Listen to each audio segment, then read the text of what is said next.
Hello, hi, it's Monday Eve. Can you believe it? I mean, what is happening in our lives? I'll tell you a lot. Sunday night dropped the brand new episode of 90 Day Fiancé Before the 90 Days, Season 5, Episode 9.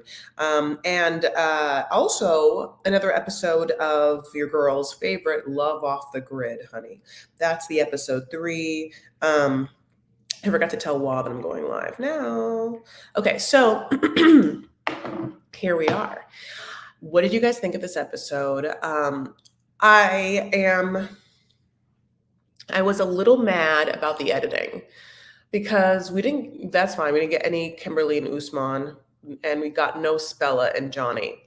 And we still never got a Mahogany. No, Gino and Jasmine, sure. Great and sure. But I think because you gave us so much Memphis and Hamza, I think we would have deserved like a little Mahogany, like a little taste. I mean, a wood chip, a mahogany chip. I mean, not even just like a little something, just like a little mahogany wood, like a sniff, honey, a pine cone. I mean, just something. So we'll get into the episode. I'm so happy you guys are here. Thank you so much for spending your Monday night with me as we live recap 90 Day Fiancé. No, over the weekend, I don't know if you saw, your girl was well, honey, she pretended she was playing in the Pro Bowl, except she doesn't play football. She watches television. So I recapped Love After Lockup. No, sorry. No, I didn't. You're like, no, you didn't. I recapped Love Off the Grid. I also did a recap of the Netflix documentary, The Tinder Swindler, with Kate Casey from the podcast Reality Life with Kate Casey. So that was really exciting too. And that was a great documentary. And Kate is very smart, very knowledgeable, and loves some TV girls. So on that, she also talked about this other documentary called I Am Georgina, which is like Cristiano Ronaldo's girlfriend that I really want to watch. I mean, and then she's been now talking about this Love is Blind season 2. Kate thinks it's great. So that also premieres, I think, February 12th this week. And listen, I'll watch it. And if it's great, maybe I'll go ahead and recap that for you guys. Did you guys watch Love is Blind 1? Do you guys watch that kind of stuff? So tell me what you think. So interesting. For instance, I really am a big fan of Big Brother. And that Celebrity Big Brother is happening right now. And I couldn't care one bit. Like, God bless everyone, truly, but I feel like I cannot abide like celebrity anymore, any of it. I couldn't be less interested in Julia Fox and Kanye and Kim. I couldn't be less interested in like anyone who pays for stories to go on people.com or Page 6. I mean, sometimes it's like overwhelming how much people really want us to care and talk about things. And it's the more that they do, the less I want to. It's just, oh, honey, I have better things to do. So thank you so much for being here. I'm like, there's something like, I don't know if there was something there. And let's get in. So as I said, there was no Spella, no Johnny. But in the previews for the next week, we got a little taste, which was basically Spella gives Johnny an ultimatum being like, you come to Dubai or you say bye-bye. You know, it's like I'm a poet. Mm-hmm. And of course, no Usman and Kim. And Kim's basically giving it's like ultimatums season. She's like, either I leave this video shoot vacation with you as my boyfriend / sexual partner, or no. And he's like, we can't have friendship. I don't know why he can't have a friendship. And she's like, no, I'm not going to just keep buying you things without having sex. I mean, I'm a sugar mama and you were a sugar baby. Is that what, you know what that is? Yeah, if you want this, give me that. Now, I'm not saying it's right. It's not right. In fact, similar theme to Gino and Jasmine. I made that parallel for a reason, but we'll get into it. So let's talk about Hamza and Memphis first. I'm so excited to see people in the room. Yes. Hi. Yes. You already got your own personal heads up. I was like, I'm going live later on. Thank you so much. Yes. Please remember to thumbs it up. for me because I really, really need it. It's been so long since I've been able to catch a live, but out of commission. Missed you guys. You know what? Life happens. No press. Happy to see you. Yeah, Lisa's excited too. Yeah. You guys are awesome. Ben is phony. His real job is director of a lupus foundation in Michigan. He says he was hit up on a reality show via the Celeb Talk guy. I think that's his name. Yeah, I read that. We'll talk about that. And I think that it's just him trying to like smooth over how shitty he looked and how dumb he looked.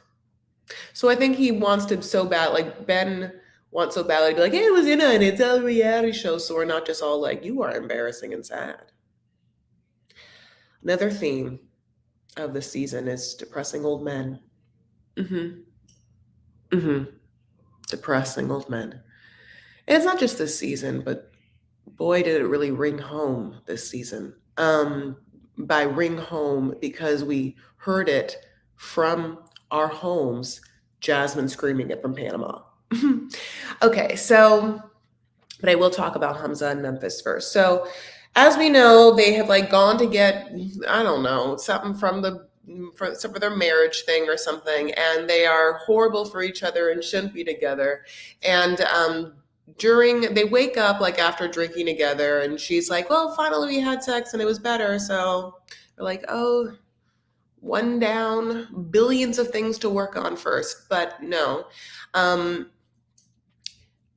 Like they haven't done basic levels of understanding of each other. They can't speak each other's language. Memphis turned into, oh no, what's that girl's name? Red-haired girl with the other Arab. Rebecca?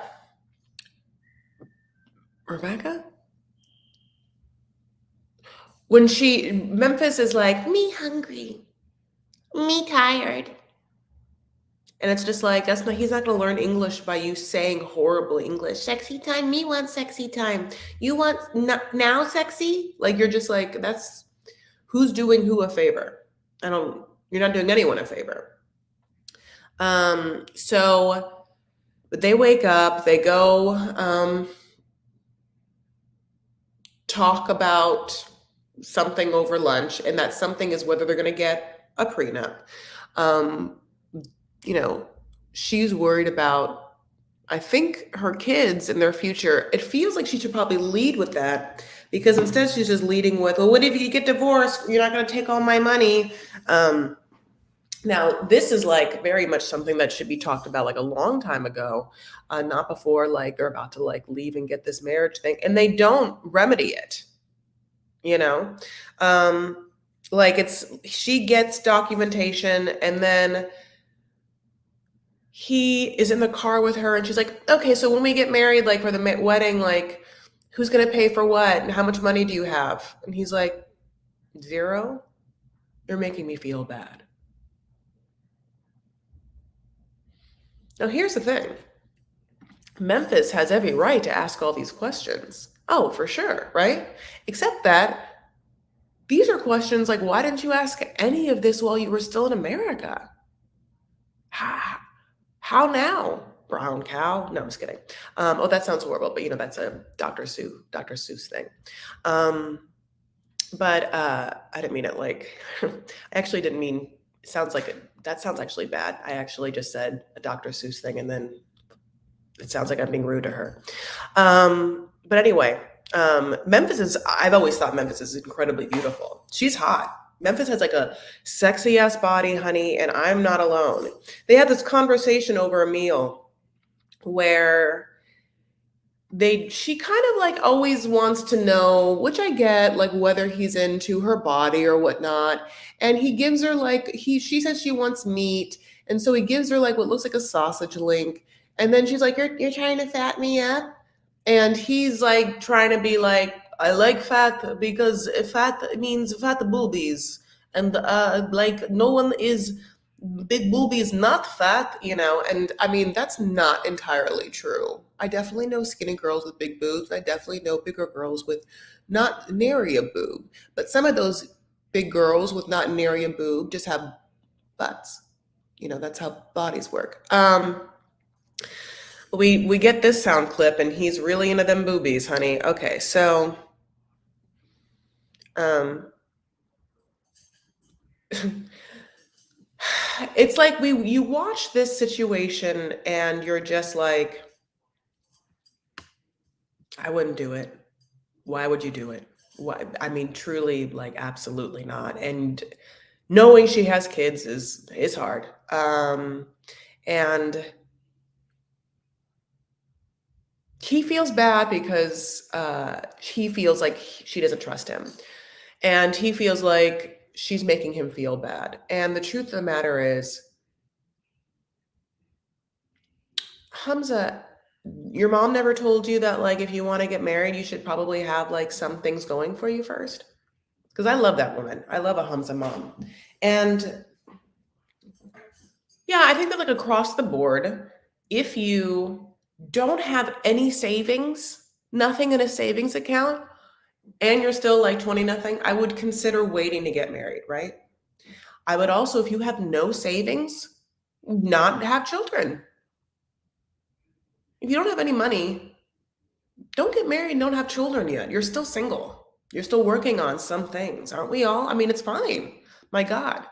But he shouldn't be getting married. There's definitely no reason for him to get married. He doesn't understand what life's like. And she shouldn't be married, honey, because she, I mean, is all over the place mentally, and I think has a lot of healing to do. But here we are watching them on the show.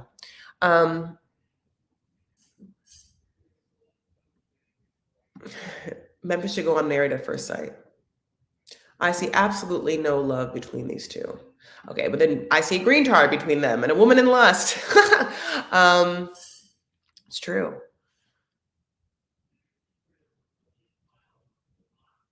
I'm so excited to see you guys in the room. Hi. Where's Wa? I know. I know. I texted her that I was going live, and you'd think that she would have written back. Let me see if she did. People are asking for you. Okay. Here, you know what? Let me just invite her, see if she wants to come. She's talked about this. I didn't get to watch her video yet. Wasn't putting up edited videos, edited recaps, but she's either, you guys are saying, oh, Wa's here. Oh, she's been here? Okay, well, listen, well, if you want to join, you're welcome to. Oh, she's cleaning. Well, if you want to like hop on and talk, people are into it. So he feels bad. He feels like now he's having second thoughts, because why would he want to be with a woman that makes him feel bad? And I'm kind of like, she's not making you feel bad. She's just telling you what you already should know, which is that you don't have any money, and that you probably should have like some savings. Because what do you think you're bringing into this marriage, Hamza? What do you think it is? I mean, Hamza's cute. For sure, Hamza's cute, but so is Memphis. Memphis is pretty. So, like, what are you? Nothing? Because this woman has like a full job and 2 kids. So, like, these are things that are just qualities, values, conversations, understandings that need to be bridged like 3 months before, and talked about and agreed upon 3 months before someone decides to be like, you know what? Should we get engaged? Like, it's crazy to like have any of these conversations 24 hours in between you getting married. And when such decisions have been made, I mean, there's nothing to be said. You're just like, well, yeah, I mean, do you?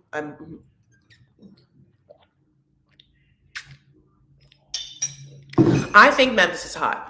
I think her body's hot. I think I love her curves. Like, I think she's a really beautiful face. She hardly has any makeup on. Her voice is horrible. She's just like nagging all the time. If she wasn't even, her voice is horrible, period.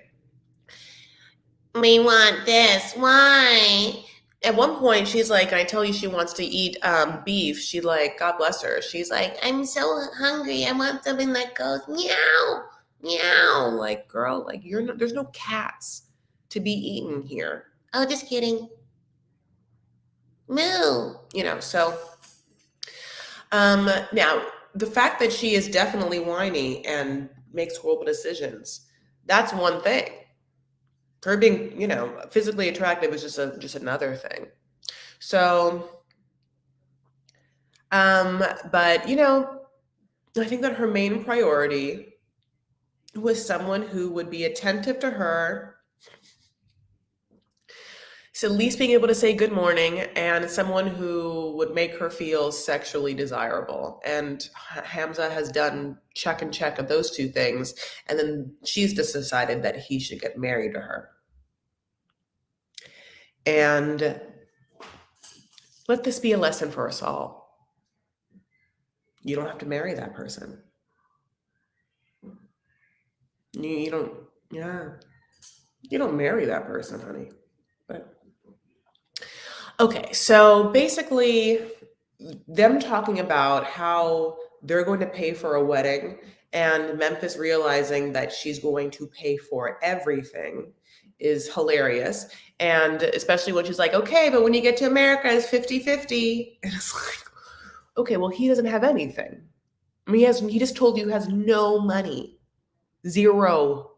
So like 50-50 doesn't make any sense. What's 50 of zero? You're going to be paying for everything.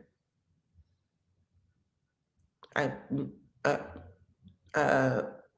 just that. I mean, he works in air conditioning. He got his degree in air conditioning, and I'm saying that could be something where he can start making some money there, and maybe, but he's going to have to absolutely like get a job at a grocery retailer of some kind, or maybe like a big conglomerate retail where at least he'll be making a second income and then providing discounts on family necessities. Hmm. Hmm. Like if he could like work on his AC stuff, but like maybe just get like um another job at like a mom and pop restaurant. In my mind, I'm like, well, at least if he's working 5 nights a week, 5 days a week at the restaurant, and in the days, ACing, maybe he could like bring home dinner every night for the whole family. That would be great. This is just me wishing and hoping, and that's saying that I would expect this person, very young gentleman, to be able to hold down 2 jobs in America. What do you think? Um, She embarrassed the man. She knew he was broke before she dragged herself over here 50-50. Yeah, there's a whole other thing. Yeah. I did think that he says that she embarrassed him or she made him feel weak. And I think it's because, yeah, you're saying it. It was obvious that she probably knew that he was broke. I mean, and the fact that she brought it up on camera means that she wanted that to be part of the narrative. However, it is part of the narrative. However, it doesn't make him look as bad as it makes her also look bad for having married this person. um, they did a weird this with 2 edits. Yeah, they did. So they also okay. So okay. So that's basically their storyline. Is him being like, I have second thoughts. I don't know. Later on in the next clip, he's like, I think we were rushing to getting married too fast. She's like, what? You think that? And it's like, who doesn't, girl? Everyone does. I mean, anyone who watch this thinks that. I mean, Ben and Mahogany looks at your storyline and is like, I wouldn't do it. Yeah. I'm just kidding. So we'll see what happens. Talking about editing, so Caleb and Alina are still in this. But in this episode, they kind of like awkwardly edited them. I fast forwarded it when I was reading other people's, they said that they like replayed scenes. Um, I just literally fast forwarded, but you can tell bad things. You can tell that no one's happy, which is great because no one's happy with this couple on screen. They're not happy, and we're not happy. Caleb is going home, obviously, and she's literally frowning the entire time we've been through fast forward. So obviously, love isn't for them as well. And then I did some deep diving to like talk because when I started seeing that they had like extra edited things, yeah, basically, yeah, there's a lot of with Kim and Usman and with them was this like ultimatums of, you know, do you like me enough to want to be like in a relationship with me? And yeah, Caleb just like was super vague the entire time and tried to be nice, but at the same time was just like, no. How do I say this? No. Nah, I'm good. I enjoyed like boning you in this hotel room, and I'll go home and be able to talk about it, and they'll think I'm also cool, because like I'm like super out there and I've done like a bunch of great things, like I'm a free spirited sexual being at the same time. Like, I don't want to like have to help you like a little Elijah, what's his name? Elijah for the rest of my life, and I definitely can't stand Elijah. I can't be around him either. So if I know that if either Elijah's there doing all the work of like moving you around is one thing, but then I have to like be with Elijah. And either one, no, I don't need you, nor do I need Elijah in my life. But I'm gonna take all these leggings back. I'm gonna go home. So yeah, that's them. Let's talk other people. So Mike and Ximena. Now, we've been knowing what's up, which is that Mike has paid as much money as possible to get Ximena to agree to marry him, as well as show her family and her sons and her dad and her one sister that looks just like Lord, which I've like finally realized. Every time I saw Ximena's sister, I was like, why does that girl look so familiar? She's exactly looks like Lord to me. Doesn't she look like Lord to you, the singer? Honey, but she will be a royal. I was thinking, side note of the other day, like I know that Lord had other hits, but nothing was as good as that song. And I know that because this person's kind of in the news, Azalea Banks had other hits, like I Love Anna Wintour. It's just interesting how good 212 was and how good that song Royals was. And those people have not been able to put out another song that touches their initial songs. Anyway. So at this dinner, and I really like Ximena's outfit. Like it's like these like sequined, kind of like drapey sleeves, it's like a little bit of that like My Fair Lady when Audrey Hepburn comes down on the Emperor's Ball. Her whole family is there. Now Mike has gone to this place to really set it up. He like tells the people like, look, bring up the cake. Here's my diamond ring. And I mean, the family has told Ximena, look, girl, we all don't get struck by lightning. And you're not going to get struck by lightning twice. You got 2 kids, and you have a taste for the finer things in life, and you don't want to work.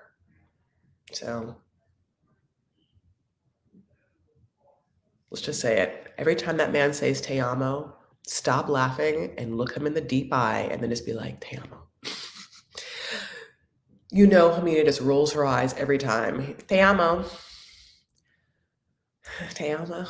Like literally he says te amo at dinner to her and she is like,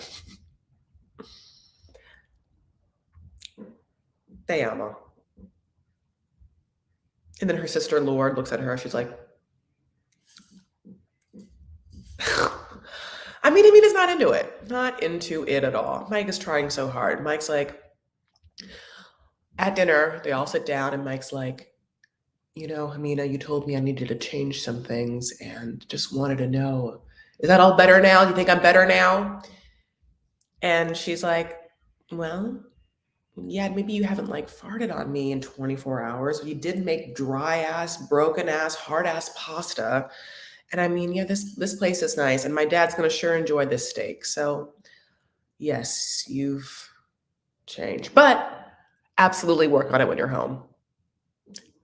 And he's not going to work on it when he gets home, honey. He's going to go home and then live with two men, honey, who have not been in the presence of a woman in years. These men haven't seen one, like smelling a woman be like bacon and like, like scent of a woman. These men would go crazy. They haven't been around it. So no, he's not going to like keep things clean in this house with his dad and his grandpa. He's definitely just going to like burp all over the place. They have contests every night. It's their like major part of bonding. Like literally, they watch Jeopardy, and then during the final question, yeah, they're just like passing gas, like throughout that whole song. It's a little thing they have between them. Anyway, every time Mike says "Ti amo Cupid," oh no, every time Mike says "Ti amo," Cupid cries. Hee hee hee. The food looked fabulous. Yes. What do you think? She said yes for a refrigerator. She already had the refrigerator. No, when they put that steak down, honey, I was like, oh God, that steak just cinched the deal. That's if you want me to marry you. If you want me to marry you, a really good option is to like bring me to a place with steak and or fresh pasta. Oh my God. It's like it. So basically this cake comes out and it's kind of like a Valentine's Day looking cake. And there's like this like white, like, I mean, rainbow. I don't have to tell you. And on it, it's like, Ximena, will you marry me? And I mean, she starts crying. And it's an interesting looking cry because there is despair. There's a little bit of despair in the cry. It isn't like, yes, you made me that. Yes. Yeah, and I can't stop smiling. It's not that. I don't know. Okay, let's think about it. Do you think that cry signified joy, or do you think that cry was this?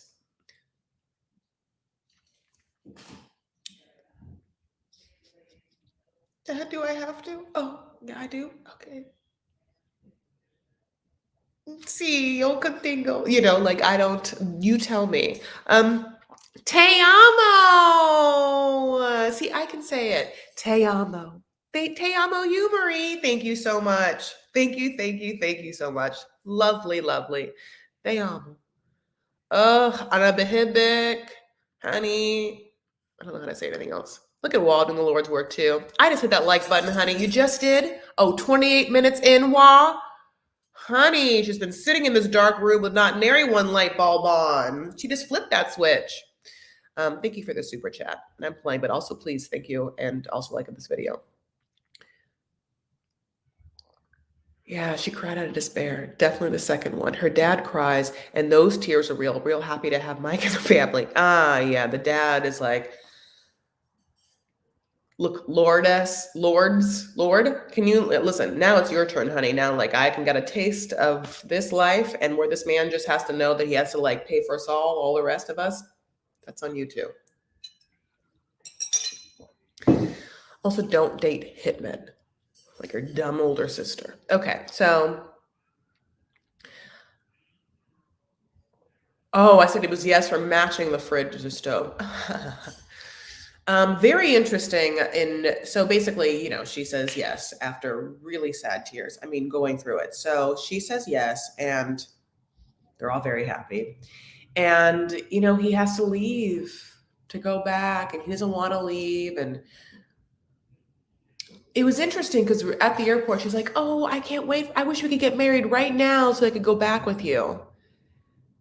And I was like, oh, you do? Oh, was that you? Oh, was that you? When did that happen? Okay. And then, honey, in the trailer for the next episode, Mike's back, farting during Jeopardy with those people, and he's like, "You guys, she's been a little distant, and also asked me for a boob job." So now that's suspect, and I'll tell you why. If you're about to get married, and he's like paid for your whole life, but you're not married yet, asking a guy to like fix a body part of yours that like doesn't really need to be fixed yet because you're about to get married and who's seeing it besides you and this man who obviously is only too happy with what you provided. It's a little bit like, oh girl, I gotta make sure them titties are right for who. So, and then now that makes Mike want to like go back. So, um, that is how that ends. And then I feel like, is there any couples? There's like, yeah, we didn't have two couples, and I didn't talk about Caleb. So it's like we only talk like I know I'm like supposed to be like saving Ben and Mahogany, but is there really no one left? Let me look at my pictures. Oh, and Gino and Jasmine. So that's the only two I'm waiting for. Okay, well here we are. I mean that's it. Okay, so God, who to talk about first? Let's talk about Ben. So Ben, my loves, woke up from the tiniest next is Jasmine. You all want no, I want to talk about. Let's talk. We're going to keep Gino and Jasmine for last. Okay, let's get into Ben and Mahogany. So Ben, having slept in the tiniest bed, is feeling really shitty. But like one way that he like knows how to like work off problems is going to the gym. I'm like, is this gym in the hotel? I love it. You're like, oh, I have to make sure I have a hotel with a gym, but also a hotel with like half twin beds. Anyway, okay. So, but he works out, honey, and he's like really pumping iron. This man's just getting more pink, wanted to get pinker. Has not heard a one thing from a Mahogany, not one drop, not one morsel, none of it. And he just, honey, decides to get in a car. I mean, get into an Uber, honey, and go to where he thinks Mahogany is, which is a big city, much like David did.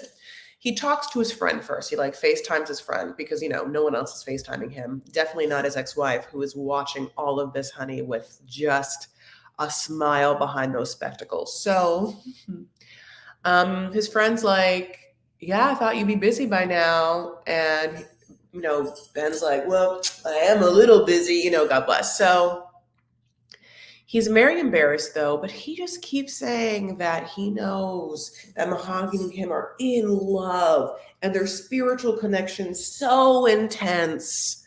This is that it's beyond. So then he decides, honey, before he gets in the cab to, crazily write this parable to Mahogany.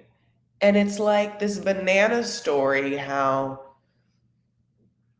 a train is speeding down the tracks and it's going super fast and it's going to go around the bend and it's really scary. But instead of people just freaking out and being like, no, let's jump off of the train and the tracks and save ourselves, a couple. And the guy is dressed all in black, which is part of the story, which is exactly what he dressed in to be in a plane ride the entire time. Remember, he dressed like he was going to a funeral, which was the funeral of his indignity. The couple just decides to dance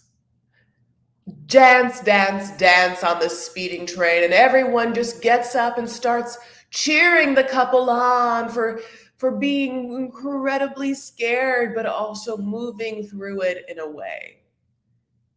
And he's like, we're like that train. Our love is going too fast, maybe for you, but instead of jumping ship, let's dance. It's like, it is so God, it's icky. It's an icky manipulative feeling because like you landed in this person's country when she said, do not come. And you are continually bothering her after already being like, well, just so you know, God wants us to be together. So fuck your dad, literally. And now this crazy story of how she should, believe what he's saying. So meanwhile, all of us, he gets in this cab, honey. He gets in this cab and he's like, take me to San blah bitty blue where this person is. I'm dating a girl named Mahogany, period. And this guy's like, sure you are. And the guy gives him a restaurant recommendation and he just texts her like, I will be at this restaurant, whatever it's called, at 8:00. And just like has been texting her. She hasn't gotten one of them. 30 minutes into this ride, she's like, wow, San Barolo or whatever I forgot what it's called. The place we're going is really far away from Lima. So you know me, I looked it up. It's 56 minutes. It's 56 minutes, about an hour away. I mean, girl, if you like, this guy like did get on a plane for 11 hours. So yeah, he's gonna take an Uber for like 56 minutes. And he gets to this restaurant, okay, and he sits down, and this is like 100% David. And I feel so bad. There is this like nice waitress who's like, hi, would you like something to drink? And he's like, un glace de water. No, horrible, but like, un vino, whatever, glass of water. And she's like, okay, I'll leave this just in case. You don't leave this because obviously you have to order something else. Who would come to a restaurant and waste anyone's time with a glass of water? So she comes back. She's like, do you want anything? He's like, nothing. And she's like, you're dumb. And 45 minutes are gone by and they keep showing where Mahogany would walk in. Meanwhile, LOL, the whole restaurant is like deep burgundy wood paneled. Like someone on Twitter was like, honey, this is the only Mahogany he's going to see, which maybe LOL for years. 45 minutes later, there's no Mahogany. And he's like, that's weird. It's rude. If I was late, I would say something. And it's like, well, she knows you're in the country for 24 hours. She hasn't even messaged you. Rude. You're crazy. I mean, but this is where I'm like, first of all, I cannot believe he didn't order something. An iced tea, sure. A glass of wine, you would need it. You know what I'm saying? I'm going to tell you one good thing about Ben, because I like to have something positive to say. Ben, before he gets in the cab, he has at least the wherewithal to be like, you know what? I'm going to hide these feet. My feet are ugly. No one needs to see these pink men's feet. They're bad feet. I'm going to hide them. That's great. And my God, if Gino would have had one of those wherewithals. I mean, some men know some things. Some men can be really ignorant to others, but God bless. It is crazy to have him be like, I just know that our connection was incredibly spiritually aligned and we have the same ideas and I've never felt this way. And yeah, he just has like 3 kids with a wife that he's with for 30 years and they were in the exact same religion, and he got rid of it all. All of that was not God's plan. But this like filter-faced Mahogany honey is. That man is dumb. Dumb. At the restaurant, the editors leave us wondering if Mahogany's gonna show up. And at this point, I feel like they should have given us something more. Like even of this. If she comes, they should have at least given us like his reaction, like, with that water, like, because it would be like this, like, it'd be like music, like dun dun dun dun dun dun dun, and they would cut. We at least needed that, or we needed the like him getting up and leaving because he's not coming. We needed like one more of him being like, Lo siento, here's a huge tip because I wasted your time and your table and your section for 2 hours and only ordered water.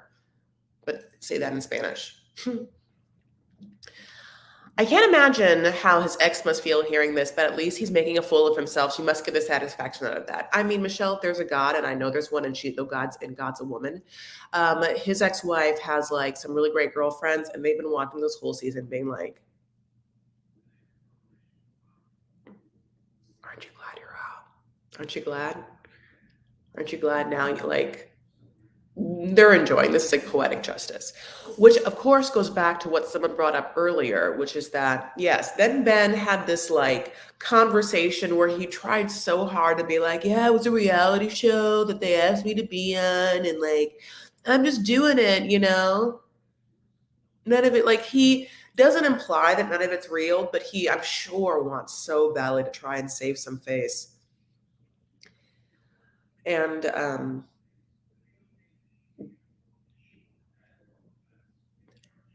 this is, I think, a great example of it's hard, but you need to take the L sometimes. Being so defensive makes you look even fucking crazier. Take the L. Like Aquafina, take the L. I don't understand. Take it. Go. Take the L. All of this, like, I'm referencing Aquafina's like final, or like she released a Twitter statement, 4-page long note slide with a bunch of words where she basically is like, yes, I talked to the Black End, but there's layered context to people of color, even though I'm not a Black person of color. But anyway, well, I'm leaving Twitter. You all suck. Like, not once apologize, nothing. Why not take the L? It doesn't make any sense. Ben not taking the L is truly what you said, Happy Sky, is just more and more evidence that he's a narcissist, because a narcissist will use defense mechanisms like that because bearing witness to their own defect somehow is too traumatizing. We all have defects. We've all made mistakes. We've all learned bad things, and good things.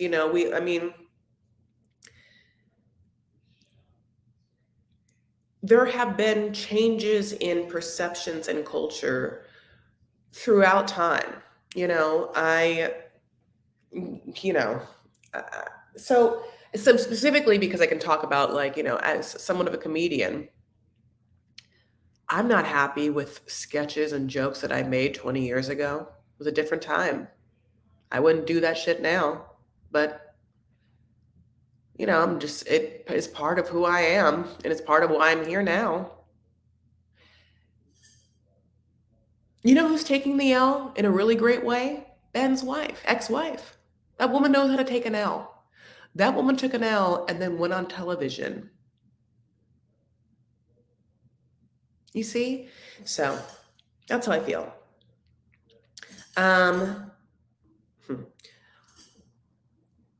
We'll see what happens, but I wanted a little more with that. And we're here, honey, to the meat and potatoes of the episode, Gino and Jasmine. Now, the editors knew this was great, and that's why they were like, we don't need to give them anyone else. We don't need to give anything else besides this Gino and Jasmine. We'll open it, we'll close it, like 2 bookends. So as we left, Gino's ex-girlfriend or ex-wife, or one of the exes, my loves, had messaged Jasmine and was basically like, just so you know, Gino talks to me. And Jasmine was like, no, he doesn't. He's been telling me he doesn't talk to you. So I believe my man. He bought me a toothbrush. And we're here, this beautiful resort. And the ex tried to send her pictures, and she blocked them. So Kathleen, you came right at the perfect time, honey, as we talk about that Gino and Jasmine. So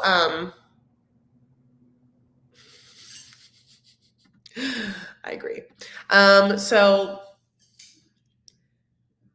Jasmine unblocks this lady's number or Instagram thing, and so she gets the photos and the pictures that Gino's ex tried to send her were the nudes that she sent to Gino that he just forwarded. Gino is a fucking monster. And the way that he reacts as first is like, "Oh no, I didn't send anything. No, that can't possibly be." And she's like, "I have screenshots, you asshole. She sent them to me. Also, how dumb are you? Why would I know that you screenshots?" And he's like, "Okay. Well, I did only to show her how hot you are. He's gonna rub it in her face how gorgeous you are."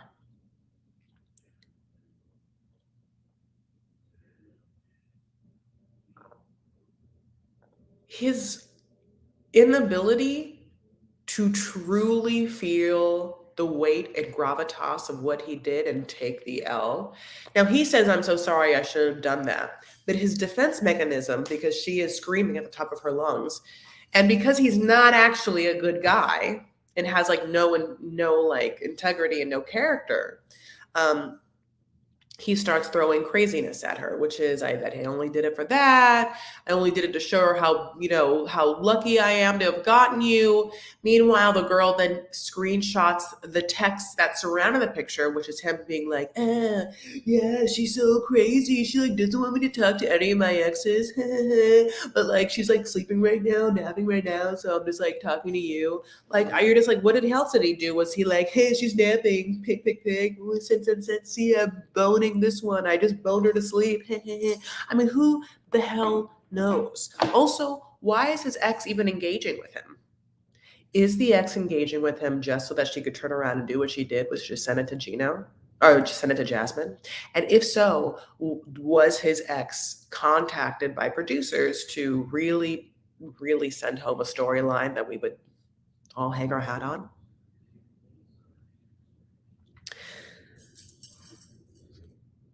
All of those questions and more coming up on, whatever, my news channel, Chris Farah News. So, um, Jasmine is real pissed. Okay, so she just like walks away, honey. She's like traipsing around this resort with like her very sexy bud, very sexy bikini. She comes back to the room and she's like, "You send your ex nudes?"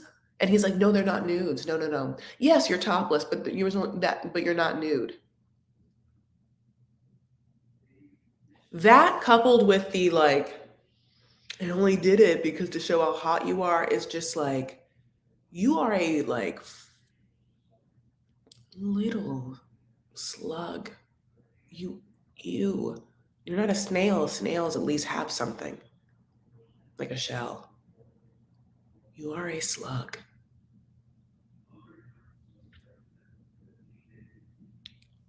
She gets the toothbrush that he got her for Christmas. She throws the toothbrush down, honey. He's like, "What'd you throw away?" Because he thought she probably threw away. I wish it was like all of his hats, honey, but it was the toothbrush. He's like, "Garbage." Then Jasmine starts to lay into him. She calls him stupid. She calls him old. She calls him depressing. All of those things are true. Another thing that the ex-girlfriend sent Jasmine was this screenshots of maybe texts that she had gotten from years earlier where Gino is basically like talking, flaunting. I think that there is an air of him wanting to flaunt things for other people, but it's like depressing what he's flaunting, which is that he has paid sugar babies for whatever to meet him, to go to dinner with him. Like either going to like that seeking arrangements thing or who knows what. And he is so unattractive, so hideous, so devoid of any charm, so devoid of any social grace, so devoid of any culture, any intelligence, any humor, anything, that there is nothing about him that could entice a normal, smart woman to spend time with him. Not a one. Nothing. which is hard because as men, you can be hideous, and still easily get women. And Gino has money. I don't know how much, but has some. Well, I'm saying that he has means. And I'm telling you, he has means for something. New hair, new shoes, an outfit, dating consultant. He could read to become more interesting. Whatever he is, he has, oh, I have avocado in my nail. He has means and he is still, completely horribly unattractive. So, what did Wa say? Producers followed her butt all around the resort. Oh yeah, no, yeah. And thank God they did, because like, if it wasn't that butt, it would just be like that face just like waiting in the room. Ugh. So Jasmine comes back again, just like even more angry. And she just she really does rip him asunder, which is great, And by the way, I will say this, she does look really, really pretty throughout this whole thing. She's crying, I'm just saying, and she still looks good. It's a feat, you know what I'm saying? I'm just going to give it to her.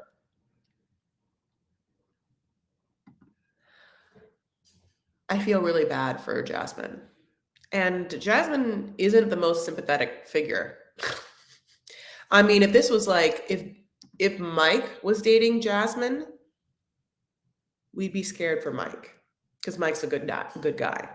But Gino is so horrible that we're like, go Jasmine, go Jasmine, Jasmine, take out that asshole. Na, na, na, na. She's like, you are disgusting, absolutely trash. You are depressing and old, and I could never be with you. Oh my God, thank you, God. Thank you so much, God, that I took that birth control pill. You told me, God. You said it. I heard it. You said, take that BC, girl. And I took it. And oh my God, Gino's like, okay, well, if you can't say anything nice. Yeah, he does not get / comprehend the atrocity that he is, nor his behavior. And Wa's like, oh, not only that, honey, don't forget about his tiny pee. Okay, Wa. Okay. Why was Gino texting his ex while on vacation with Jasmine? Yeah, that's exactly what I say. I want to say, why were they in contact? Because his contact with her is not like, his contact with her just seems like, how exciting, I have a girl in my life that I'm not having to pay. I don't know why his ex talking with him, unless the ex was like, I'm going to over Gino on live TV. I know what I'm doing. I'm going to take screenshots of everything he said. I'm going to send it to Jasmine the next day.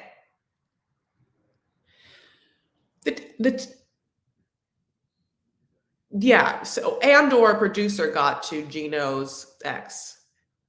I would like to think that the vetting of this type of show at this point would be, when you get the application, you're like, okay, so who are some of your, do you have exes in your life, and do you have an ex-wife, you have an ex-girlfriend, and who are they?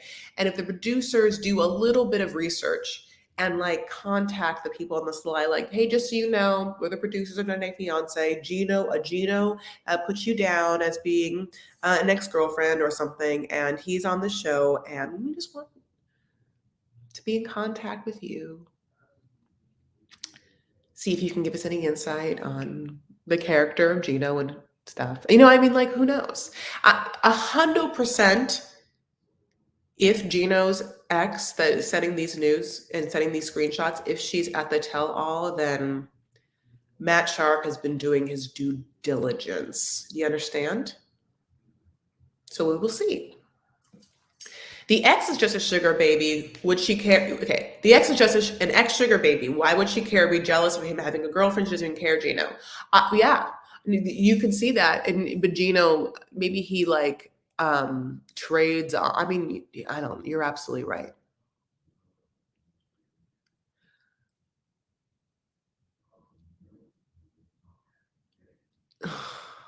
I am just like.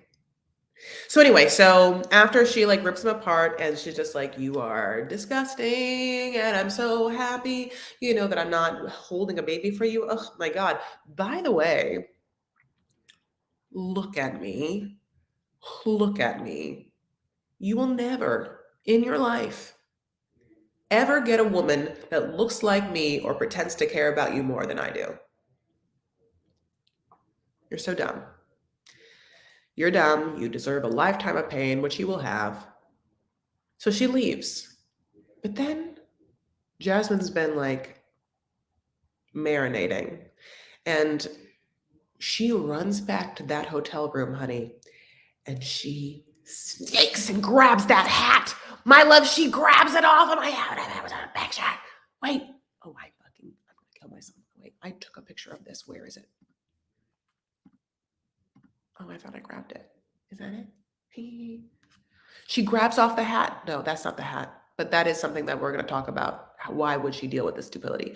But she knew that she was going to come and take the one thing that he cares about most, which is like not showing off his horrible head, honey. And she just snatches it. Look at the tan line.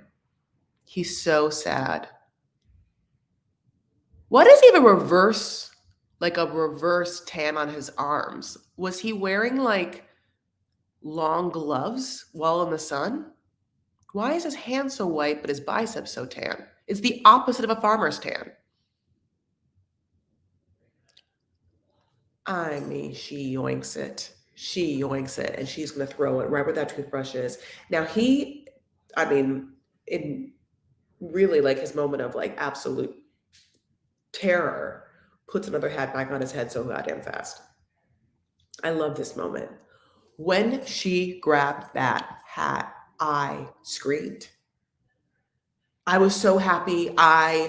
Best hat trick ever. Honey, she grabbed it. I saw, I was like, I stood up, I cheered. I mean, like, I'm going to tell you right now, and I'll tell you this. I don't care. There is going to be no touchdown at Super Bowl that will garner a reaction 1/10 of what I did when she grabbed that hat. Oh, I jumped. I screamed, honey. I screamed as if the Rams, which is, I mean, I'm in LA, as if the Rams won the Super Bowl for life. For life. I can't even. That she grabbed it and she knew that it would bring him such despair. This disgusting old man with his horrible, horrible feet and his like shitty views on women and the way that he like tries to turn it around on her. Like, I was only doing it because you're so pretty and, like, what? You don't, and being like, let me tell you how you feel. You shouldn't feel that bad because they're not nudes, because your titties are out.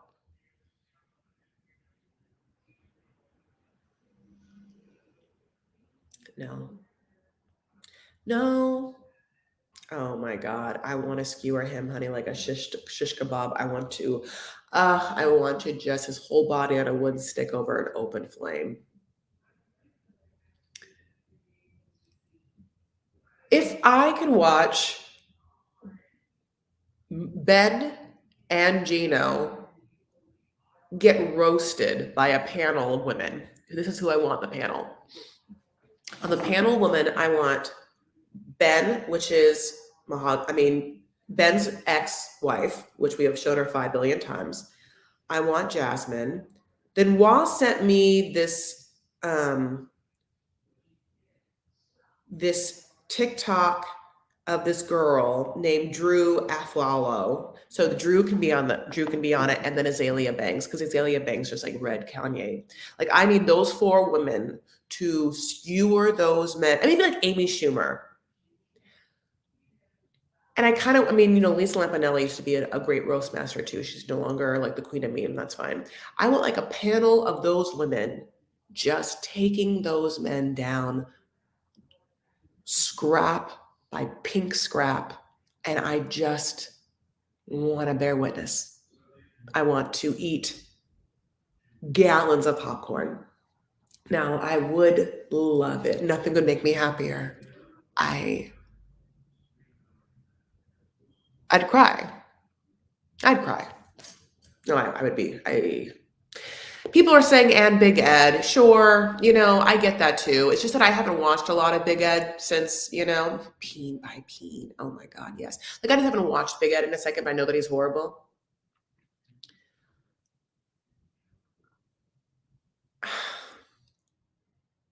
It is hard to watch because I don't think that Jasmine deserved it, and I feel bad, like, as a woman, but, like, this other woman's been violated. And I hope that now Jasmine's watching it full of happiness that everyone hates Gino. And I now want Jasmine to have a life after this episode. Like, Jasmine should go on single life, 100%.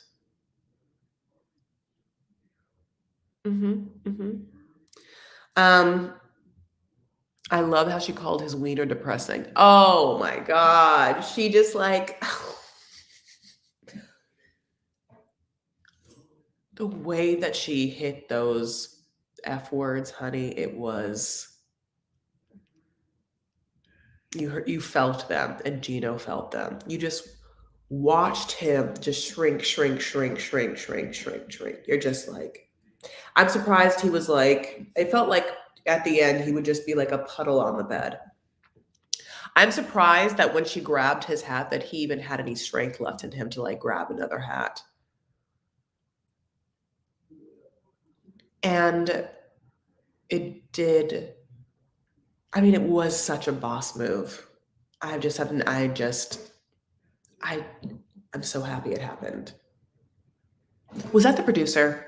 The producers were the producers like, Jasmine, you know you could really fucking, girl, go get that out.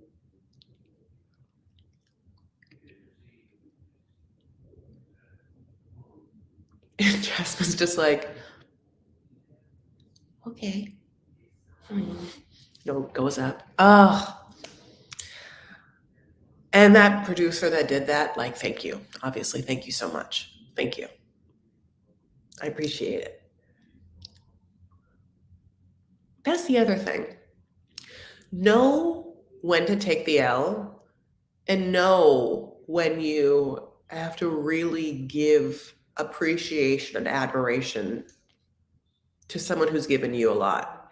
And that moment, whoever decided it, did a lot for me. I think I was been feeling kind of depressed all day because something, because I like went out, and I'll tell you what happened yesterday after this is done. And I think I've just been a little down on myself or down in life or whatever. And I mean, I got an adrenaline rush, like someone had given me a present or put on my favorite song or surprised me with a cake, and not the kind of cake where someone's asking me to get married, but like I told you I screamed, and that was true.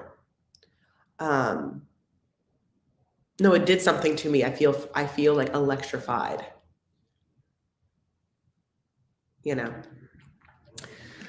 Okay. So, I mean, can you believe it? That's it. That is it. That's what happened. I'm excited about next week. But if they do not show and get us a Mahogany like thing, if we don't know what she looks like, blah bitty blue, what's happening by next week, I'm going to like really go off my rocker.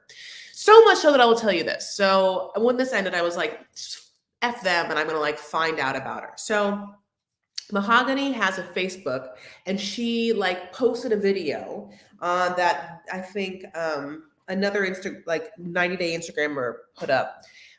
His name is like Scootily Pootily. I'm not quite sure. I'm really bad at this, but she did put a video up where she's like, I'm Mahogany and I'm real. That's all she said. Now, in this video, She's a pretty woman. She's definitely still. I mean, those are obviously filtered pictures that Ben has been holding on to.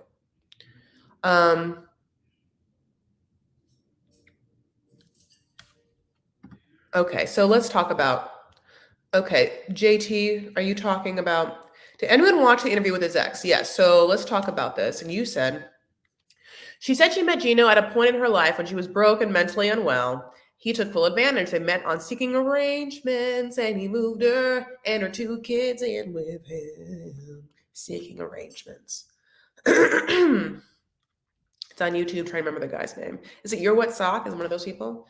And they have, according to Reddit, Gino and Jasmine are still together.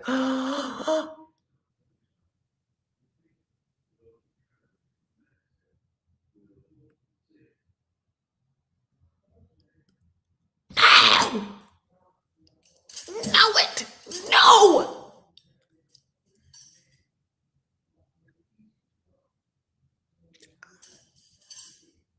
No! Are you? No! Okay. They had to have an interview. I tell if you will with the back of his head. I can't stand Gino's dumb face. I really think he loves her. He just don't understand how he hurts her, son. No! He kept seeing other sugar babies and shoving in her face. He promised to take care of her and did not. I wish it wasn't true, but that's what it looks like. Okay, I mean, I'm literally so upset. This is what I have to do right now. I'm gonna have to, you know what? Ben is right. I'll tell you what Ben's right about.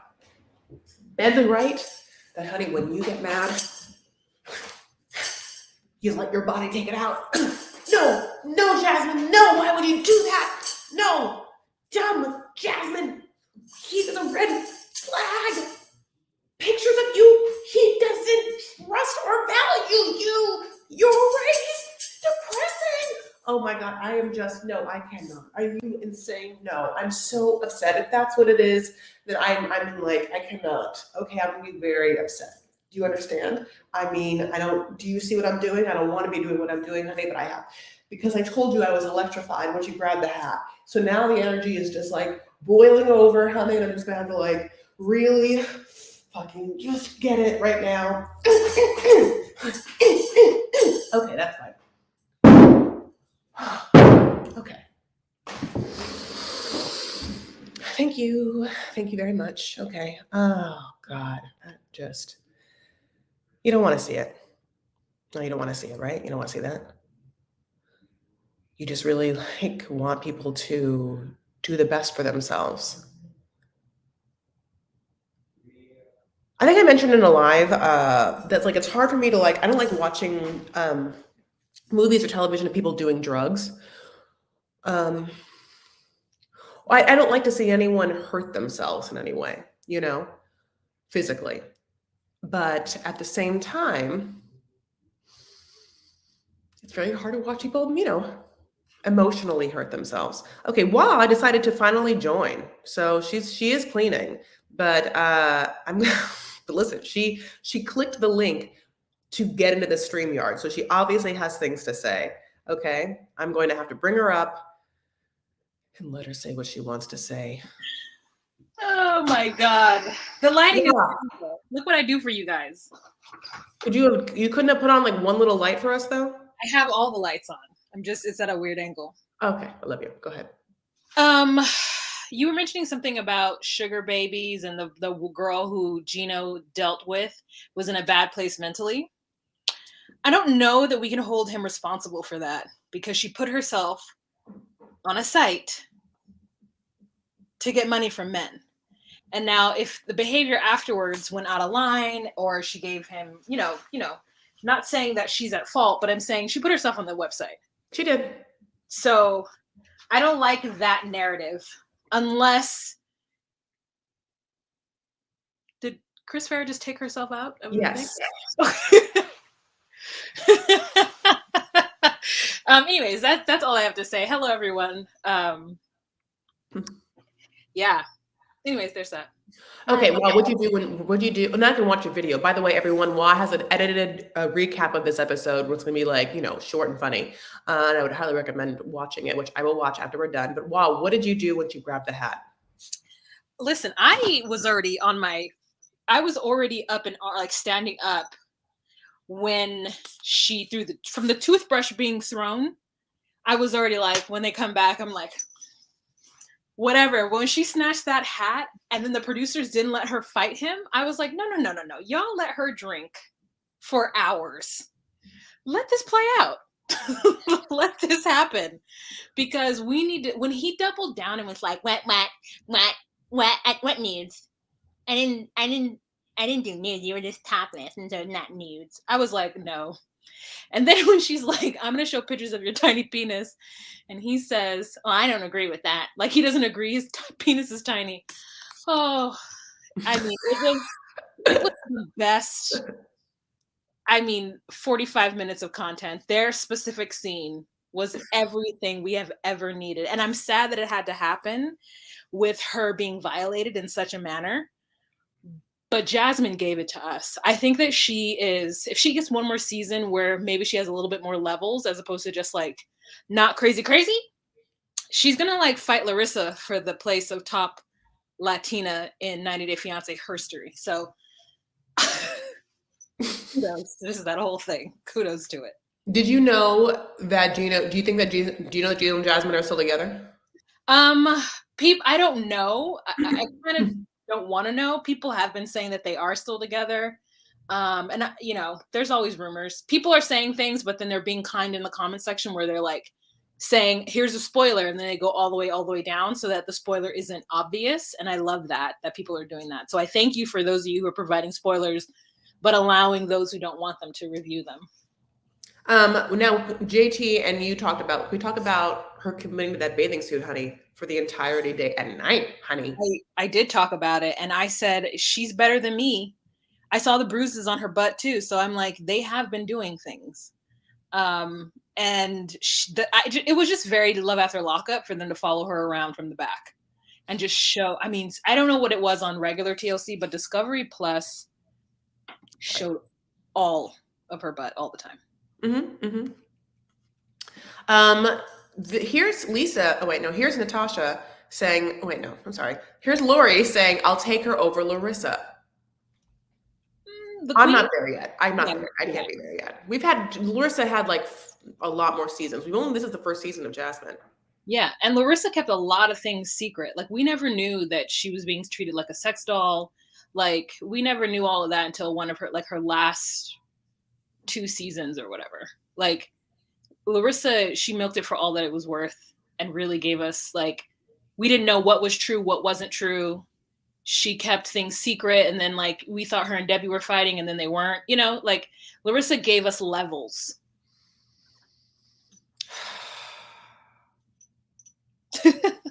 I just like, what do you think of Ben and Mahogany?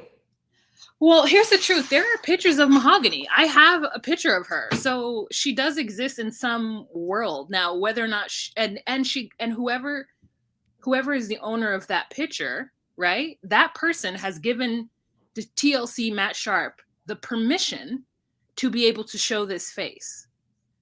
Like, it's not like Maria and Caesar where we didn't see Maria until the last second. And so, I mean, we did, but like, I don't know. It could be a Caesar. I mean, Caesar and Maria was the best kept secret dropped thing that I think has ever happened in the 90 Day Fiancé world. When they did that aerial shot of this random person just walking down the street with a colorful outfit on and a jean jacket, and then we pan and we see that it is actually Maria, and like toe sucking Caesar was true about it the entire time. Best spot of TV I've ever seen. So to me, Mahogany is real. And also, like, 90 Day, the Melanated Way, posted some video, I don't know if you talked about it, of her like a couple years ago, when she was definitely a teenager. Like, oh, no. What is it? I'll send it to you. But it was like some like, yeah, is like her and another girl like talking and speaking in Spanish, obviously, and like promoting something online. And I don't know if it was like a Christian thing. I didn't really pay attention to it, but I'm like, oh, okay. So things about Mahogany are coming out that she is actually a real person. But like, who knows? Ben is a lech, like he's a lecherous old man. Like even with that story and with the red heels, like this is a 24-year-old girl. You are a 52-year-old person. Like as much as we want to say like, oh, 24 is whatever age it is, but like for someone who's 28 years older than you, it's inappropriate. Oh, completely. Spoiler alert, kind of. Mahogany is actually 22-year-old. Seems the producer paid someone Mahogany to help with the storyline. However, her and Ben aren't together. Maybe never. I just don't believe that. No, I don't. I mean, like, I believe that they had something happening. I just don't, because I don't think that Ben is a good actor, and he has been so like, yeah, I don't think he's a good actor. There's no way. Yeah, And I think Jeffrey was a good actor, and Jeffrey was a reenactment actor. Yes. Oh, Jeffrey. Jesus. Did you talk about him? No, I mean we can. Yeah. I haven't, not today. Yeah, I haven't talked about him either. But yeah, JT Zim, well, God wants him to be a lech. That's what I'm saying. Like to me, Ben is so out of touch with what he actually looks like on television, chasing after a 24-year-old woman, and then to him to say the things that he said after being in a 24-year marriage with this woman, as though she didn't have those feelings, as though he's the victim in this. Mm-hmm. And like, and obviously the wife doesn't feel the same way because she still is harboring some kind of feeling, and he knows that. So for him to say that he is connected to a 24-year-old or a 22-year-old, as that person was saying, on a cerebral level is like, you have got mental illness, because there's no way a 52-year-old man and a 22-year-old are connected to each other on a cerebral level. That is biologically impossible unless she's come back from, she's reincarnated with all of her memories from the life before. Yeah, he's absolutely insane. And whatever he's telling himself, it's not even like he's telling himself a spiritual connection. He's telling him on a different level. He's telling himself God wanted it this way. He's telling himself whatever he wants to tell himself. It's just all BS. It's just ego and an out of touch with realityness that is, perfect for reality television. Yeah. Bad. So yeah, Jeffrey got 18 years, no parole for the abuse, the domestic violence against what the ex that he had before this, Varia. And at the trial, Varia was there, and Varia, even like before the day of him getting sentenced, put up a TikTok or some sort of reel on Instagram thing like picking out the outfit for Jeffrey, and it was like her going through like, not orange. Oh yeah. She really just did not think that this person was going to go to prison. But it's also like he got 18 years, not for specifically the DV, but he got 18 years because he had already been in prison. So it like compiled, and it was like strike whatever. So it was that kind of tandem thing. And so, yeah, like, I mean, just hearing it is like, wow, your kids have lost you for 20 years. Mm-hmm. You have, yeah. And, they love him. And so I feel bad for the kids. I feel bad for them because they were on TV, and, it's not like they're a thing that I didn't see. Like I saw them. And so I'm like, that sucks for them. I mean, I feel bad for every kid I see on this show. Yeah. There's not a one where I'm like, oh, why? I wish this was a kid-free zone, honey. I wish this was like an adult-only pool at like a hotel, honey. Like, I don't wish I didn't have to see any of these kids, At least like that's like the one thing Stacey has done for us, as Darcy and Stacey, has kept those kids off that camera, honey. Yeah. What else did okay, I was gonna bring up that, and then so now that we have obviously talked about this episode and the people on there, we're just like a little bit talking about some grab some other people in the sphere, Mm-hmm. which was of course Jeffrey, and then let's just talk about Natalie and Mike for a second. Yeah, that tell-all, Single Life. So, listen, I went back and forth between Natalie and Mike throughout their seasons, being on Natalie's side, being on Mike's side. And Natalie is the type of woman who requires a certain amount of attention. And Mike did not give her that attention. But I do not believe that it was malicious. I do believe that his wishy-washiness was terrible at the end when he didn't know whether or not he was going to marry her, and he decided 24 hours before the thing was up to marry her. However, but it was due to the way she was constantly picking at him and calling him low class and stupid. And his mom.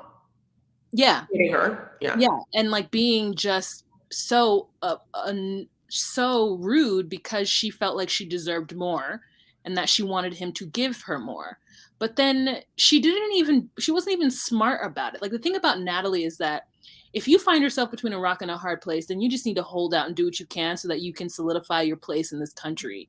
She did not even stay with that man 6 months after they got married and then moved to Florida and somehow expected him to still pay for her and also process her paperwork. And so that to me is her being a foolish fairy. Like she's just like Yes. a fairy, like a flitting fairy tale who like thinks she's so cute and like can do whatever and like will just get this man to then also put when she doesn't even live with him. And like I get it, like she, he would put a little bit of money on the debit card and she could do some stuff with it. But the fact is, it's like, girl, just stay in Squim and process your paperwork.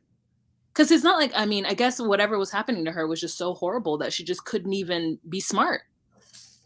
Same thing with Ximena. Like, it's like, just girl, be smart. Like,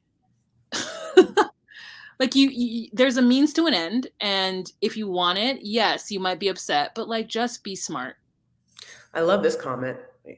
Natalie affirmed Mike's shame with uncontrollable emasculation. Yeah. Yeah, it was interesting because she was very domineering and he was more laid back. I think that it was probably very boring for her in Squim, and she definitely didn't seem to enjoy living in a mobile home. Now, all of these things are remedied by like knowing who you're in a relationship with. But why does it seem like none of these people truly know who they're in a relationship with? Like who, and I'm not saying they're deep down like fetishes and desires and things that people don't talk about. I mean, like, oh, you didn't know he lived in a mobile home? And what did you like? Oh, okay. Did you think it was a mansion? And just like last time I checked, you live in your mom's apartment, right? Yeah. Like, what is there like a bridge to you getting to a mansion, or you just suddenly expected this man to like give you a mansion? I'm not quite sure. But not only that, yeah. So she obviously didn't like she didn't know what was happening in her paperwork. And in this tell-all, which you can watch, and this part was confusing. The first part of the clip that you sent me, Wah, is basically her being like, also, can you buy me a car? I need a car, right? Yeah, like you didn't buy me a car. And he's like, you left. Why would I buy you a car? It's like she was like, I'm in Florida now and I need a car, Mike, to get around. I'm your wife. Yeah. Oh, foolish woman. All she had to do was stay in Squim for a little bit longer, deal with Bo, deal with Tamara, deal with whatever, and like just get her paperwork, like just forge through it. And like even the I don't know if I sent you the part where he kept things secret for her, like the fact that this is her third marriage. She tried to make it seem like she wasn't married, but we knew there were two men before Mike. But it's like she's like, I just keep getting married, and I'm like, yeah, because you keep wanting this fantasy, but you're not making sure that the men can provide you said fantasy before you sign documentation, and you just expect to be like treated a certain way. I mean, I don't know. Who knows what the other relationships were like for her? So I'm not going to even judge those. Let me take that back. But Mike, I think, was willing to love her. He just didn't have all of the class and sensibility that she wanted him to have. Like, just because an American flies to Paris doesn't mean that they have taste. That's what we do know, right? Now we know. Absolutely. Now we know. She has a TikTok, she's been putting up her Instagram reels, honey, and you can't leave a comment. And there's like one as recently as January 25th. And I know there's been people on YouTube that have like gotten mad at me for like thinking that I sit here and pout and pose on my YouTube. But oh my God, if you think I do, honey, this girl is like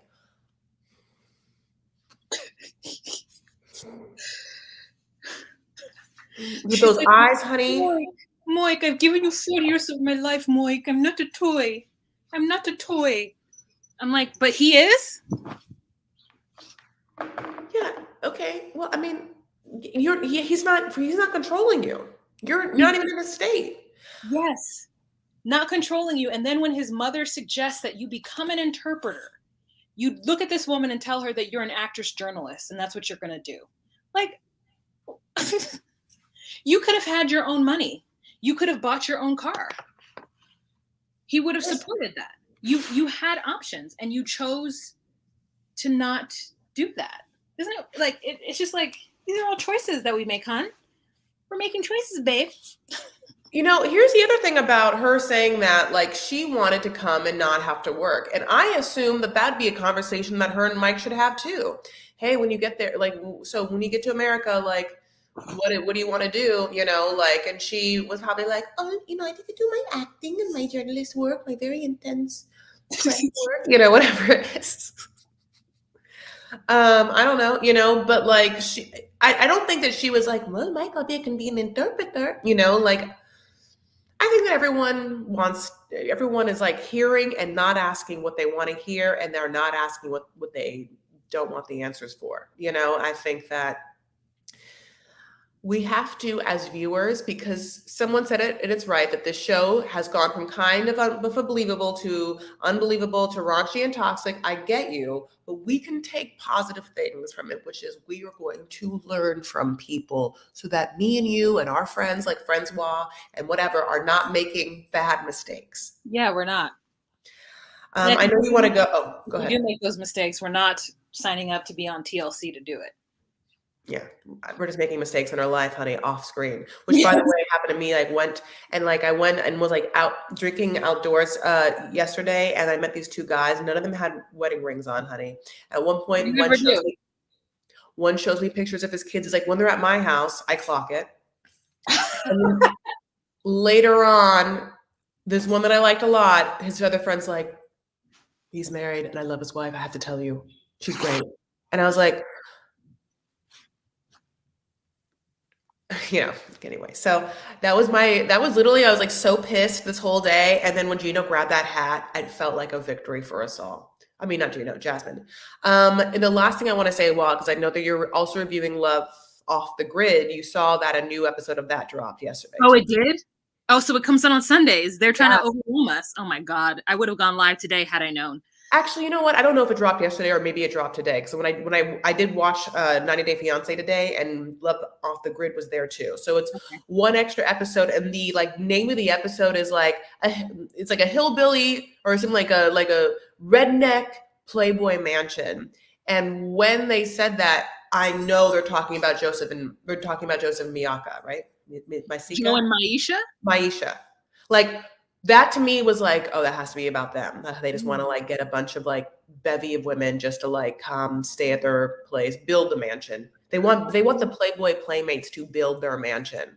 I love them. Is that your favorite couple? Yeah. I want to know everything about Joe and Maisha. I want to know everything. I want to know every move they make. Somebody was like, oh, they're Daddy Dom and little girl like kink. And I'm like, so what? Who cares? I'm dumb because I knew they were into BDSM. They talked about it, but like I didn't understand, because that's how like I wish I knew more about it. Like I didn't understand that him calling her little one and her calling him daddy were just 100% that like it's like as if he was called like sir or master and slave and whatever. Like it's like a textbook thing. It's actually textbook. It's not even like his little pet name. It's like you can either be daddy and blah. It's like the games. Yeah, and I did a deep dive today of all things BDSM. And I am fucking intrigued. I want to know everything. I want all of the things. I want all the information. I want to find people. I want to talk to them. Me too. Yeah. So like to me, it sounds great. I'm going to be honest with you. It sounds like a great dynamic, and it sounds like a very clear cut dynamic because listen, all the time I'm talking to everybody about how I just want someone to either A, take care of me, or B, like be more dominant than me. This is exactly what would do it for me. Like, this sounds great to me. It doesn't sound anything but great. I mean, yeah, obviously you have consent. Obviously you have boundaries. You talk about them. You talk about them honestly. And like, I'm telling you, I did a deep dive. You earn trust. And I'm like, if I trusted, think about it, if you trusted someone to like take care of you, and in exchange, they were just like, I just need these, like when I asked you to do this thing, just do it. How hot that is. Okay, that's an I'm gonna say to that. Why isn't there not like there needs to be like a docu-series about BDSM couples on a streaming network where we can like it's like an actual docu-series. It's not like 50 Shades of Grey, which is fake. It's not like one of those taboos where it's like some ugly person in God bless in like diapers. Yes. You know what I'm saying? You Yes, I I want do. yeah, I want like because first of all, the lifestyle has a lot of people in it, honey. Like a lot of like quote unquote normal looking people or people you wouldn't know like across the board. I, period. So like we need. I will. Can I watch that, please? And please, will you make it for me, please? Yeah. Please? Yes. Mhm. I was listening to this podcast today, and the girl says that BDSM is not it's like a buffet. There are different levels of it. There are some people who are in a BDSM relationship and there are no whips and chains and handcuffs. It's just about that power dynamic, and that's it. It's not about control in the same way. It's about acknowledging the power dynamic that two people have, especially if one's a dominant person and one's a submissive. And I was like, in there, I was like, I am a dominant person. Like I just naturally am, because of whatever. But I long to be submissive because there at a certain point of the day, I would like to shut my brain off and have somebody just fucking take over. And so like, I'm like, I can see both sides of that in me. And it makes sense because when I look for a partner, I often look for someone who is more dominant than me so that I don't have to run the household.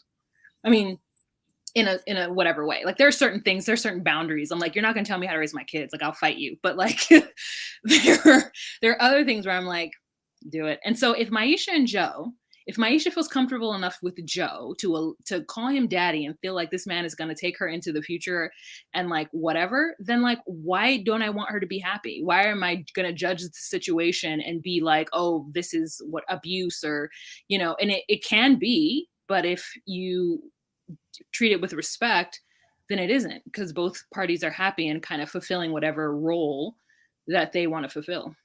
Yeah, and there's like consent. There's also like I had I've never been in a BDSM relationship, but like for a moment I tinkered with the idea. And when I tinkered with the idea, they talked about the emotional aftercare after sex. Yes. Honey, Yes. like we all okay, I feel like we all know about a safe word, right? Yeah. Like everyone's supposed to have a safe word, which is like you say it and then whatever's happening stops. But another whole part is the emotional aftercare of a session. And I'll tell you that what the person that I was like trying to pretend that he was a dominant person, I could tell was not someone who was going to like be able like have the wherewithal to do that. Bye, Marie. I love you so much. Thank you for that. Bye, Super Marie. chat. Bye, Marie.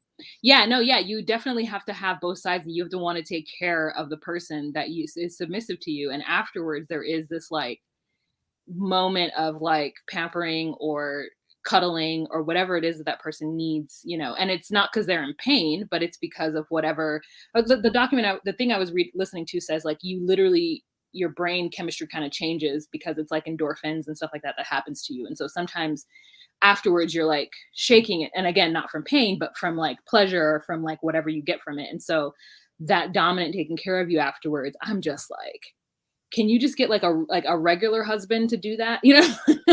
Not a regular, but you can get what I'm saying. Like vanilla is what they call it. So anything outside of the BDSM or kink is considered vanilla. And so like if people took care of each other like that,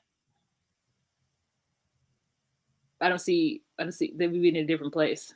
But anyway, somebody put 50 Shades of Wa. No. Yeah, but no, that is an abusive version of BDSM. because Christian Grey was like super demanding and like, yeah. Yeah, girl, but remember when we watched that movie together? We couldn't wait. We couldn't when they showed the little bit of the top of his when he unzipped his pants, we died. I mean, we were yelling.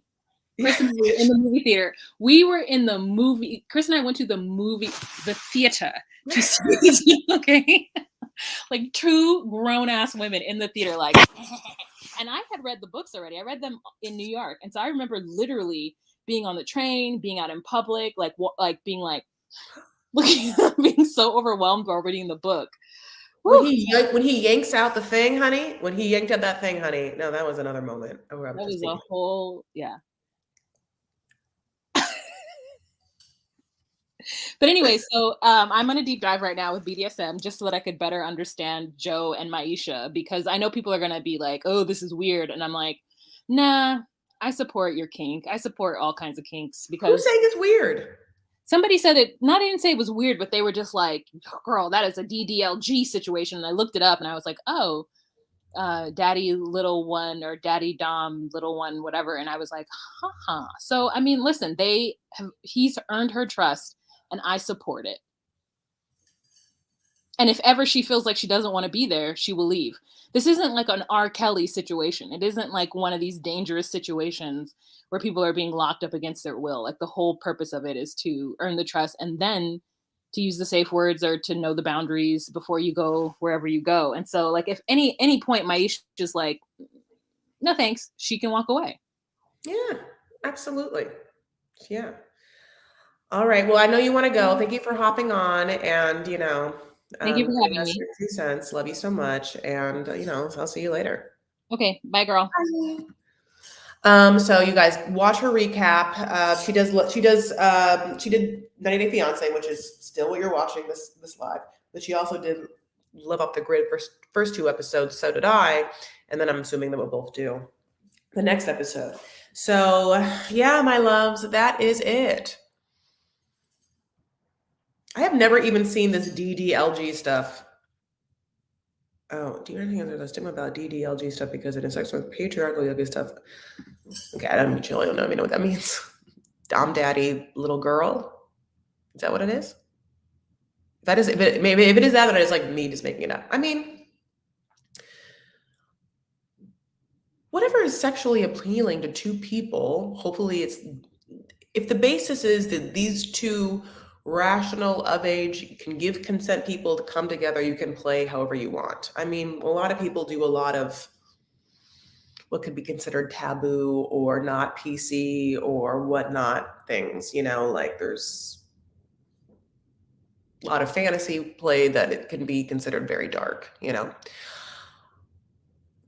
know what to tell you, sexuality exists on a huge spectrum and a plane, and some things are hot and to some people, and if they find someone that they can be hot with that enjoys the same stuff, what a gift. Because love is incredibly hard to find between 2 people, and good sex is also hard to find between 2 people. So if you can find one of those things in a situation that you can stand, that feels healthy to you in some way, great. This life is hard. What do we have? You have disgusting old Gino with his toes and his hat, honey, everything. So, all right, my loves. What a live, what a night. I really thank you guys for being here. Thank you so much. Please like this video, give it a little thumbs up if you haven't. That's, it's the algorithm tickling is important, and I hate to say that. I almost want to get off Instagram completely because I really get no love there. Like it's very hard. Social media is hard, but if you do enjoy my content and you're into conversations thusly, please remember to thumbs up, like, subscribe, comment after the video goes up, share on whatever platform you'd like.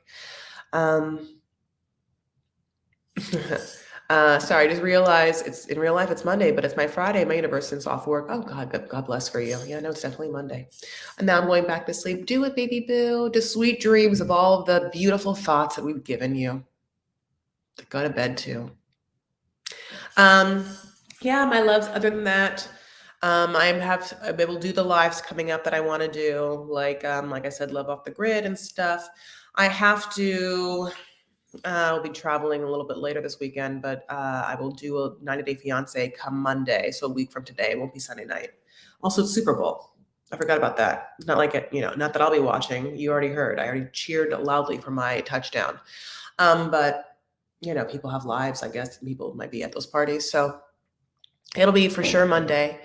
You can follow me on Instagram and Twitter. I would enjoy a follow if you'd like. The L stands for Lebanese. And I appreciate my super chats. You're welcome to Venmo me if you'd like that. It feels good for you in some way.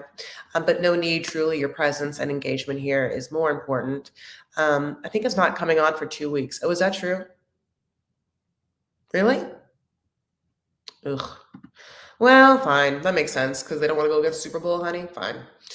Um, even though I'll still do I'll do another live for Love Off the Grid. So there'll be a live on Monday for something, okay? Thank you to all the people here. It was fun seeing people. You guys had such great comments, and I love you all so much. Thank you. I really appreciate it. Feels great. And my friends I can talk about this BS with. That's it. I really want you to have a great week. It's Monday. Want to take a breath with me?